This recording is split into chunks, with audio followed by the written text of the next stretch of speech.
गुरुर्ब्रह्मा गुरुर्विष्णु गुरुर्देवो महेश्वर गुरुर्साक्षात् परं ब्रह्म तस्मै श्री गुरुवे नमः। तस्मै श्री गुरुवे नमः। बोलो क्या? गुरु भगवान को नमन है। अपना भाग्य खुद बनाओ। पुरुषार्थ के बल पर व्यक्ति सोचता है कि मैं पहले से ही भाग्य बनाकर आया हूं। ग्रह नक्षत्रों के माध्यम से ये सोच बना लेता है। देखिए, इतनी सारी योनियों में जीव भाव में तो व्यक्ति भाग्य पर छोड़ सकता है, क्योंकि वो पुरुषार्थ कुछ नहीं कर सकता। पर मानव जीवन में आने के बाद व्यक्ति को अपने पुरुषार्थ पर बल देना चाहिए। वर्तमान में जो पुरुषार्थ करोगे वही आपका भाग्य है। देखिए, राम जी को देखिए, वशिष्ठ जी ने उनको कर्मवाद समझाया। ऐसा क्या कर्मवाद था? क्या बताया कर्म के बारे में? युद्ध भी किए, विवाह भी किया, रावण के साथ युद्ध भी किया, बच्चे भी पैदा किए, स्त्री का परित्याग भी किया, और फिर भी मर्यादा पुरुषोत्तम राम कहलाए। इतना सब कुछ दिखाई देने के बाद भी मर्यादा पुरुषोत्तम है। पुरुषार्थ पर बल दिया। देखिए, पहला है, मानव जीवन में भाग्यवाद की प्रधानता नहीं, पुरुषार्थवाद की है। मानव जीवन में भाग्यवाद की प्रधानता नहीं है। क्यों? अगर मनुष्य भाग्य पर टिका हुआ है तो अपने आप में भाग्य की तरफ देखता है, तो उसे सोचना चाहिए, क्या मैं जानवर हूं कि मुझे भाग्य पर छोड़ने देना चाहिए? क्या मैं पेड़ हूं? क्या मैं कोई जड़ वस्तु हूं? मैं जड़ता में तो नहीं आता। मैं मानव हूं। मानव को पुरुषार्थ पर बल देना चाहिए, अपने आप की मेहनत पर। पहले मेहनत करे और फिर बाद में उसका फल प्राप्त करे। देखिए, वर्तमान अच्छा होगा तो व्यक्ति को फ्यूचर की कोई चिंता ही नहीं है। आज वर्तमान ही भाग्य पर छोड़ दिया, ज्योतिष पर छोड़ दिया कि भाग्य, पंडित ने बता दिया मेरा भाग्य ऐसा है, मुझे कुछ नहीं करना। नहीं, हर जगह आपका पुरुषार्थ ही काम आएगा। इसीलिए निरंतर अपने कर्म को करने में लगे रहे, तभी उसका फल मिलेगा। नहीं तो अगर फ्यूचर पर ध्यान है और आज अपने भाग्य की तरफ देख रहे हैं, भाग्य को कोस रहे हैं, हाय मेरा भाग्य ऐसा है, मेरा तो भाग्य पहले से ही खराब था, मुझे जीवन में कुछ नहीं मिला, ये सब बातें कौन करता है? कौन करता है? जिसके जीवन में विकासवाद नहीं होता, वो हमेशा संसार के कर्मों में भी रोता रहता है और भगवान के पास आकर ज्ञान लेकर भी उसका रोना कभी खत्म नहीं होता। तो गुरु हमें समझाते हैं, कहते हैं ज्ञान लेते रहो। जो रोना आपको किसी कर्म पर या भाग्य पर आ रहा था, अब वो रोना तो आएगा, बस सही मायने रोना किस पर आएगा? एफर्ट्स पर आएगा कि अब मेरे से काम नहीं होता, मेरे से मेहनत नहीं होती, मैं कुछ ये बड़ा काम कर ही नहीं सकता, मेरे में इतनी हिम्मत ही नहीं है, मेरे में इतनी ताकत ही नहीं है। ये सब मानसिक स्थिति से अपने आप को वीक बनाना है। और ज्ञान हमें क्या करता है? पुरुषार्थ करो, मेहनत करो, बल किसमें लगाओ? अपने पुरुषार्थ पर। हर व्यक्ति जड़ होकर बैठ जाता है कि मैं तो एस्ट्रोलॉजर से पूछ कर आया हूं, उन्होंने मेरे भाग्य को बहुत अच्छा सराहा है, अब मुझे कुछ नहीं करना। हाथ पे हाथ धर के बैठ जाता है। पर जीवन एक टाइम आता है कि उसे चारों तरफ कुछ दिखाई नहीं देता। अगर बच्चे को शुरुआत में बेसिक नींव उसकी मजबूत नहीं होगी तो उसका भाग्य क्या काम करेगा? पुरुषार्थ तो किया ही नहीं और भाग्य पर छोड़ दिया, और जन्म पत्री आप दिखाते घूम रहे हो कि इस बच्चे का भाग्य कैसा है। देखिए, पंडित तो 2 पैसे लेने के लिए आपको भाग्य अच्छा बता देगा, पर आप अपने जीवन से देखिए कि आपने मेहनत करके पढ़ाई करी होगी तो सही मायने में आप कामयाब हो जाएंगे। उस माँ बाप को चिंता ही नहीं है जो बच्चा फर्स्ट क्लास पास होता है, तो पेरेंट्स को भी चिंता नहीं है, बच्चे को भी चिंता नहीं है, और आगे जाकर के भाग्य अच्छा ही दिखाई देगा क्योंकि उसका पुरुषार्थ है, उसने पूरी मेहनत करी है। हम मेहनत करना नहीं जानते और पंडित से पूछ करके बैठ जाए और अपने भाग्य को कोसने लग जाए, अच्छा या कभी बुरा। कहते हैं आप अपनी मानसिकता को देखिए, मानव भी है या नहीं। अगर मानव है तो भाग्य पर नहीं, पुरुषार्थ पर बल देना चाहिए। सेकंड है, ईश्वर पूरा आनंद का महासागर है और कर्मवाद छोटा सा अंश है। परमात्मा क्या है? ये परमात्मा की पूरी सृष्टि है और इस सृष्टि में, इस प्रकृति में सब कुछ मिलता है। देखिए, पेड़ों से फल मिलते हैं, महासागर है उससे पानी की प्यास बुझती है, पृथ्वी है जो इतनी बड़ी विशाल पृथ्वी है वो रहने के लिए बनी है। तो ये सारी प्रकृति ईश्वर में आती है।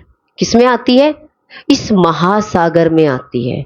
हम इंद्रियों के छोटे छोटे सुख को लेकर के दुखी रहते हैं, छोटे छोटे कर्मों को लेकर दुखी रहते हैं कि मेरे जीवन में ये नहीं है, और कर्म तो एक छोटा सा अंश है।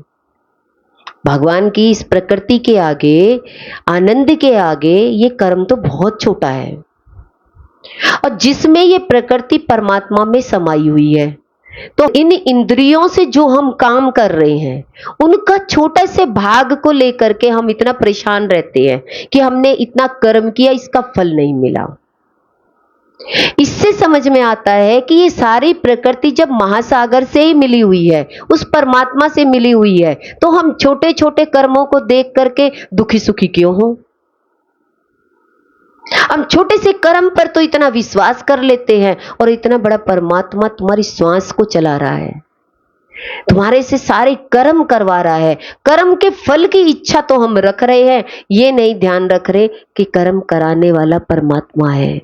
सुख और आनंद इस ईश्वर में ही है, और ईश्वर की तरफ चलेंगे, अपनी आत्मा की तरफ चलेंगे, छोटे छोटे ये इंद्रियों के सुख की तरफ ध्यान ना दे करके आध्यात्मिकता की तरफ चलेंगे, तो हम एक महासागर में मिलेंगे और महासागर का आनंद अनुभव होगा।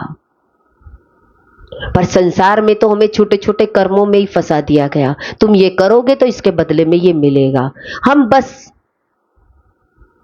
थोड़े से सिक्के पर ही खुश हो जाते हैं, बड़े नोटों पर जाते ही नहीं है।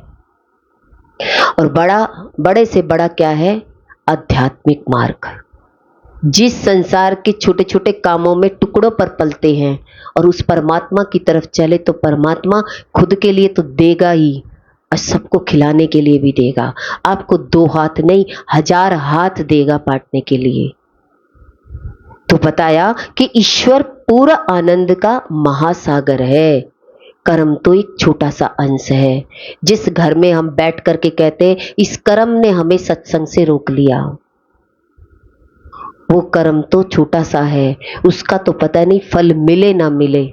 बस सही मायने में भगवान की तरफ चलने पर, सत्संग की तरफ चलने पर आपको महासमुद्र का आनंद प्राप्त होगा। देखिए, कर्म छोटी सी घटना है, तुमने छोटे को बड़ा बना दिया।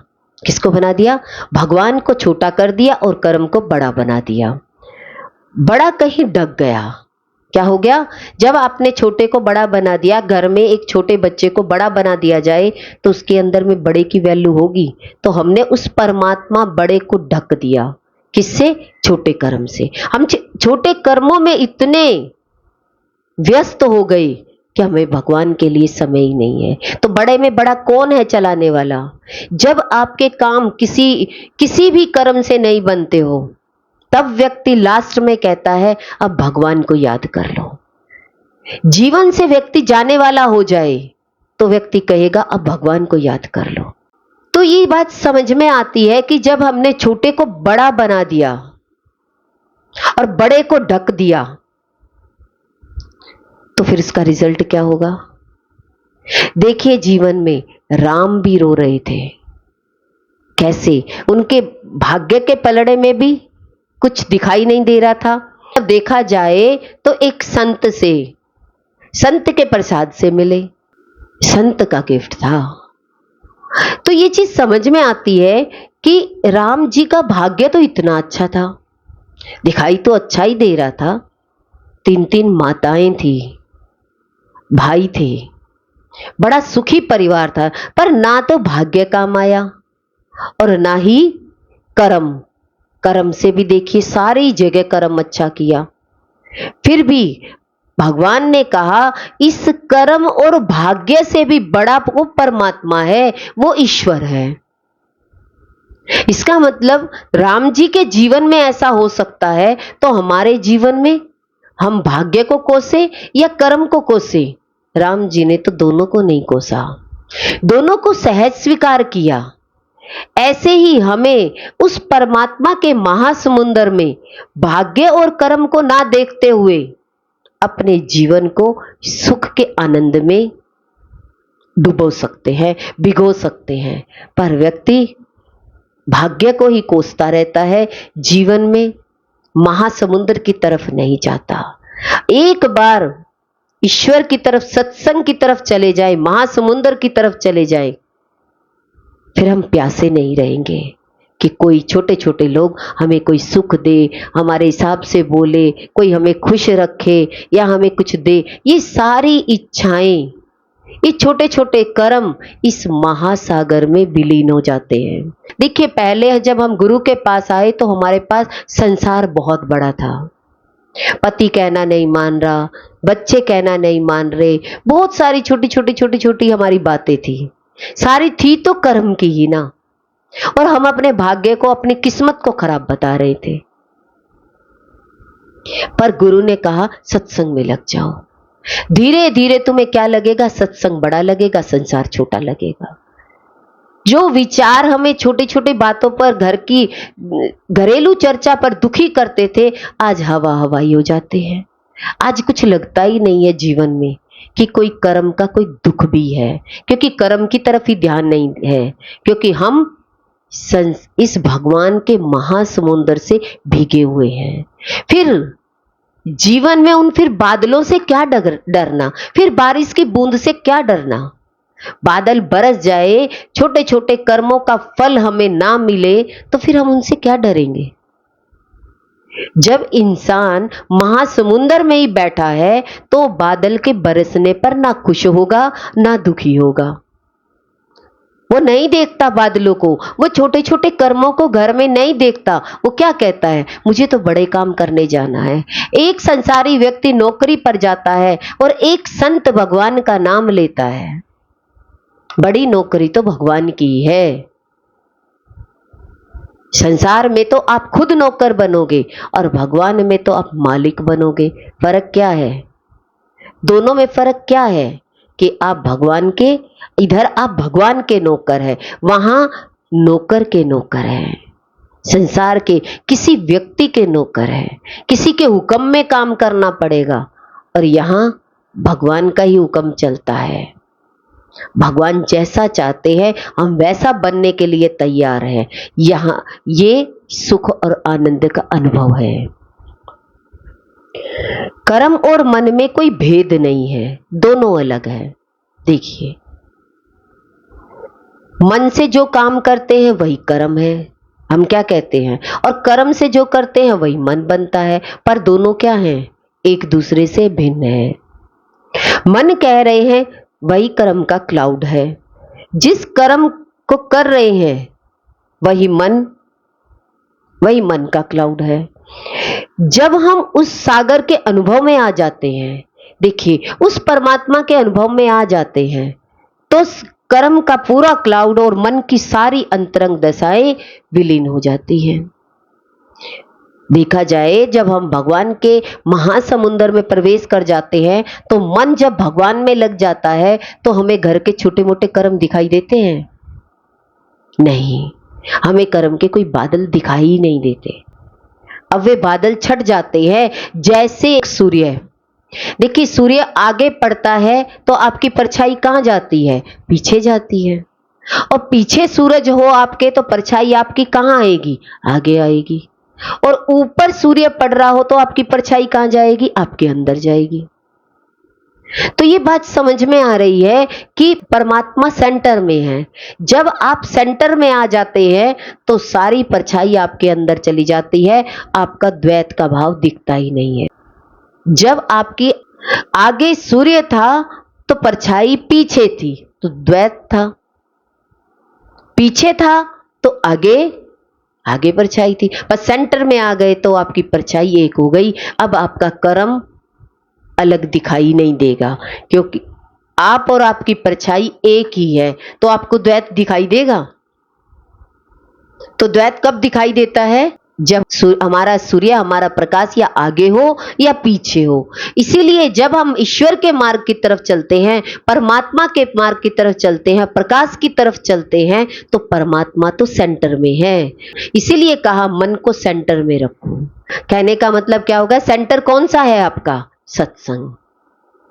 सत्संग में जाओगे तो सेंटर में रहोगे, और जब उस सेंटर में रहोगे तो आपकी परछाई ही आप हो। तो आप अपनी परछाई के साथ मिलकर कैसा काम करोगे?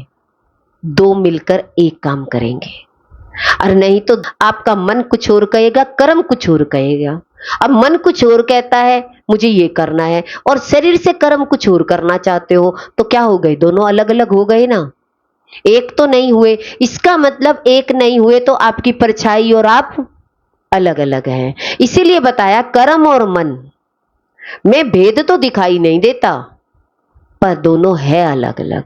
जब आप अपने आप में प्रैक्टिकल जब करने चलते हो तो मन कुछ और कहता है, शरीर का कर्म करने का मन नहीं करता, पर फिर भी मन को करना पड़ता है। इसका मतलब क्या है? भिन्न है, अलग है। तो एक होने के लिए आपको सेंटर में आना पड़ेगा। सेंटर है सत्संग, और सत्संग में आएंगे तभी हम एक हो पाएंगे। हमारी परछाई और मैं, मेरा कर्म एक हो जाएगा, तभी आपके दो मिलकर एक कर्म होगा। और वो कर्म क्या होगा? आपका जहां मन होगा और वो कर्म करोगे तो उसमें सफलता आपको जरूर मिलेगी। जब हम इस ज्ञान दशा को प्राप्त कर लेते हैं तो हमारे सारे कर्म चले जाते हैं। देखिए ज्ञानी की दशा क्या होती है। ज्ञानी कैसा होता है? ज्ञानी हमेशा मन के पार होता है, कर्मवाद अपने हिसाब से चल रहा होता है, पर वो ज्ञानी को भिगो नहीं पाता। तुम भीग जाते हो। देखिए कई बार हम देखते हैं कि ज्ञान प्राप्त करने के बाद हमें बाहर की परिस्थिति कुछ भी होती है तो ज्ञानी अपनी स्थिति को संभाल लेता है, और अज्ञानी उसके साथ रोने लग जाता है। बाहर की परिस्थिति को देख करके वो रोना शुरू कर देगा कि मेरे जीवन में तो ये घट गया, मैं क्या करूं। पर ज्ञानी मन के पार चला जाता है, मन की सुनता ही नहीं है। उसे पता है ये मन दिखा रहा है पर ये सच नहीं है। ये बादल मुझे दुखी नहीं कर सकते, बरस तो सकते हैं, कड़क तो सकते हैं, पर मेरा नुकसान नहीं पहुंचा सकते। तो ज्ञानी को जब ज्ञान होता है तो सही मायने में उसका नुकसान कोई पहुंचा ही नहीं सकता। नेक्स्ट है कर्म सत्ता के विध्वंस का आरंभ कर्म योग से होता है। देखिए जब हम कर्म करने चलते हैं, आरंभ करते हैं, तो उसमें विघ्न आ जाता है, विध्वंस होता है, और वो कर्म योग से होता है। कर्म योग का मतलब क्या हुआ? हम शुरू में जब गुरु के पास जाते हैं तो हमारा गुरु से प्रेम हो जाता है। कहने का मतलब गुरु का सत्संग में अच्छा लगा, ज्ञान अच्छा लगा, और शुरू में ही हम क्या सोचने लग जाते हैं? मेरा भगवान से प्रेम हो गया। नहीं, वो प्रेम नहीं, वो आदर है। अभी आपने गुरु के लिए कुछ किया ही नहीं है, अब कर्म ही नहीं किया गुरु के लिए, जो गुरु ने कहा वो काम आपने किया ही नहीं, तो प्रेम कैसे हो सकता है? एक लड़की एक लड़के से प्रेम करने लग जाए और वो कहे मेरा बहुत प्रेम है, पर शादी नहीं हुई है दोनों की, पर वो अनुभव करने लग जाएं कि मेरा तो वो प्रेम है जो एक ज्ञानी का होता है। पर क्या वो सेटिस्फाई होगी अलग अलग होने से? ऐसे ही शुरुआत में जब हम गुरु के पास जाते हैं तो कहते हैं देखो तेरे से भी ज्यादा मेरा प्रेम है। आपने किया तो कुछ भी नहीं, प्रेम कैसे हो सकता है? तो कहते हैं विध्वंस होना शुरू हो जाता है। तो व्यक्ति उल्टा करके देखता है कि मेरा जाते ही प्रेम हो गया और अब तो मेरे को ज्ञान समझ में आ गया। पहले ही दिन कैसे प्रेम हो सकता है? जब तक आप काम करके नहीं दिखाओगे तो आप उनके प्रेमी कैसे हो सकते हैं? तो कर्म सत्ता के विध्वंस का आरंभ, जब हम कर्म करने चलते हैं, बताया ना कि भाई हम सीधा यूं सोचते हैं हमारा गुरु से प्रेम हो गया और हमें गुरु का ज्ञान समझ में आ गया। कहते नहीं, जब तक आप गुरु के कर्म में काम नहीं आओगे तब तक आप उसे प्रेम नहीं कह सकते। आपने कर्म तो किया ही नहीं, किया क्या? ना सेवा करी, ना ज्ञान बांटा, कुछ भी किया नहीं, और क्या कहते हैं? मेरा गुरु से प्रेम हो गया। कहते नहीं, ये आदर हो सकता है, प्रेम नहीं हो सकता। ये आदर हो सकता है, भक्ति नहीं हो सकती। भक्ति तो करने के बाद जब आप उस अनुभव को प्राप्त करोगे, जब आपका खुद का अनुभव हो जाएगा, तब माना जाता है कि हाँ आपका गुरु से प्रेम है। ये भक्ति है। नेक्स्ट है कर्म योग की यात्रा करने के बाद अब जो वो आदर है वो प्रेम माना जाएगा, लेकिन कर्म योग की यात्रा से पहले ही तुम सदगुरु के प्रति आदर के भाव से भर जाओ। देखिए बताया ना कि कहते हम पहले ही सर्टिफिकेट दे देते हैं हमारा तो भगवान से प्रेम है, मैं भगवान का हूं और भगवान मेरे हैं। भगवान के लिए आपने क्या क्या किया, आप अपनी लिस्ट बनाकर देखिए। अंत तो जब जानोगे जब आपने कुछ किया होगा। अब किया क्या है? सारा दिन हम अपने भाग्य को कोसते रहे, मेरे जीवन में ये, मेरे जीवन में ये। तो व्यक्ति जल्दी सर्टिफिकेट देना चाहता है भगवान के उसमें, देखो हमने तो आपसे इतने साल हो गए, इतनी भक्ति करी है, इतनी पूजा पाठ करी है, तो फल तो आपको मिलना चाहिए। तो उसका अंत क्या होगा? कर्म सत्ता के विध्वंस की शुरुआत होती है कर्म योग से और अंत सतगुरु के प्रेम में लाने से। अंत किससे होता है? जब आपका प्रैक्टिकल गुरु से प्रेम हो जाए, फिर आपको अंत का पता लगेगा। कर्म योग का अंत क्या मिला? अंत का मतलब उसको करने के बाद आपको जो फल मिला वो है सदगुरु का प्रेम। आपके अंदर में आत्मिक प्रेम अनुभव होने लग जाएगा कि मुझे अब अपने आप से इतना प्रेम हो गया कि गुरु जो मुझे समझाना चाहते थे वो मुझे समझ में आ जाए। मनुष्य अपने सम्यक पुरुषार्थ से दूसरों का भाग्य बदल सकता है। देखिए